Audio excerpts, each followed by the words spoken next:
back or welcome to my channel. My name is Taylor and today we're doing my July reading wrap up. Spoiler, I didn't read that many books in July.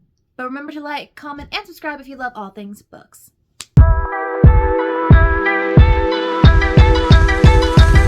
So in the month of July, I was reading, but I wasn't reading a lot. Which, given it's the last month of camp, we know that. So in theory, I completed 5 books, although one of them was like an erotica novella, so I don't think I'm going to talk about it here. Just know that it was like 4 stars for me. But overall, I read 4 adult, 1 YA, 2 of them had spice, and then 1, 2, 3 of them were queer, and all books were over 4 stars. But usually, what's new with me? I feel like I've been a harsher rater this year, but usually I'm not as harsh as some other people could be. So I always tell everyone, take my ratings with a grain of salt. But hey, I guess without further ado, let's hop into the first book that I finished this month. First up is The Roommate Risk by Talia Hibbert. I did read this on my Kindle, but now I have a physical copy of it. This is the second book in an interconnected standalone series. This is one of her earlier works. I will say they're interconnected, but I don't know how they're interconnected. Maybe they're just completely standalones, but they're a part of the same series.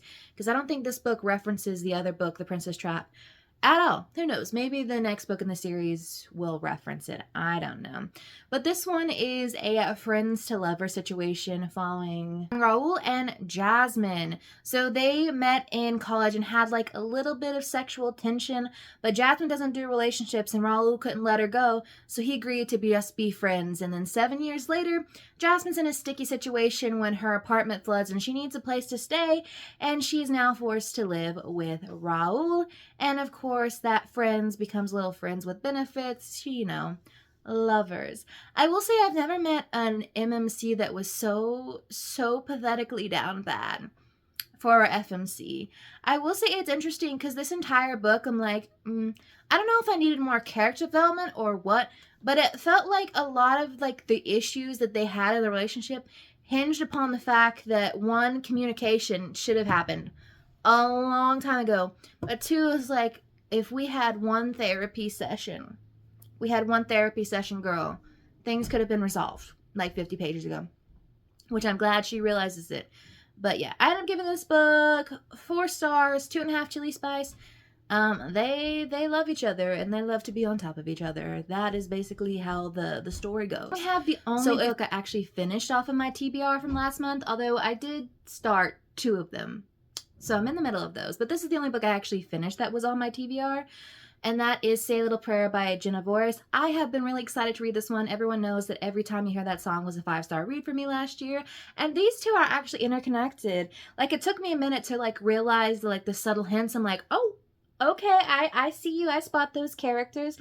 I actually think this takes place 1 year after the events of Every Time You Hear That Song, or at least the present day events of that one. But in this one, we are following Riley, who is a bisexual girl who's pretty much only out to her friends and family because she lives in a heavy Bible Belt town in the Midwest. I think it's Missouri. I'm not completely sure. Somewhere in the Midwest. And she gets in trouble for basically slapping a girl for making fun of her sister for having an abortion. So she's given the option of either you're going to be suspended for 2 weeks, or you can go to Bible camp over the summer and write an essay about all the things that you have learned. And so Riley's like, I'll just go to Bible camp so I don't have to miss my play rehearsals. And while she's there, she decides to commit all 7 deadly sins in 7 days, while also fighting her attraction for her best friend / the preacher's daughter. And it get messy from there. There's also a lot of moments in here that do kind of tug on heartstrings. Obviously, this one is going to talk a lot around religious trauma, particularly pertaining to the queer experience. So if that triggers you, maybe do keep that in mind. But you're getting a broad range of perspectives around people who have completely left the church to queer people who still want to believe in the church and so on and so forth. All I know is Pastor Young, I was ready to hit a man. There is a particular scene in this book that when you get to it, I just understand. You'll understand my rage. I end up giving this one 4.75 stars. There's no spice in here. I mean, there's a little kissing, but hey, kissing between friends, right? This book, I don't know that I need to talk a lot about. It's Pharaohs, the rulers of ancient Egypt for 3,000 years.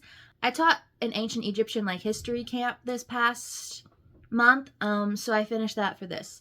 I do believe these are on sale right now in the clearance section of Books A Million.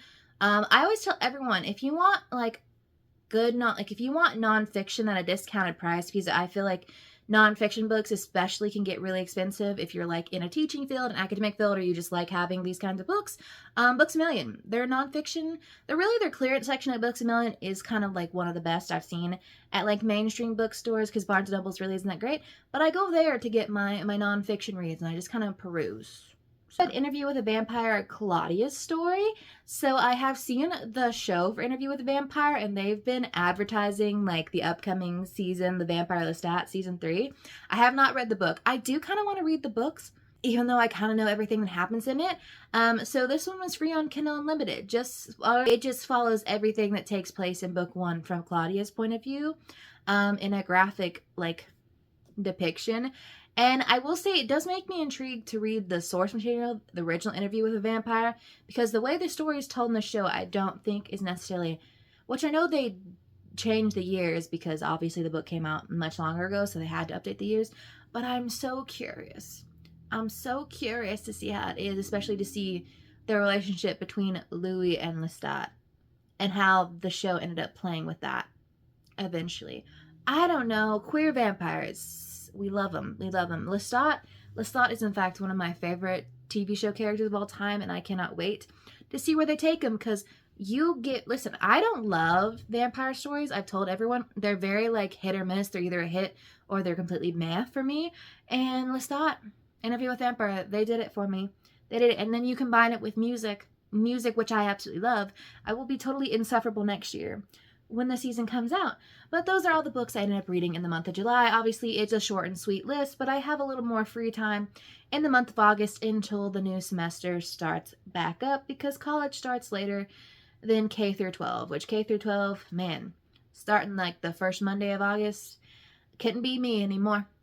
Let me know what you read in the month of July. What are you wanting to read the most in August? And I will see y'all in the next one.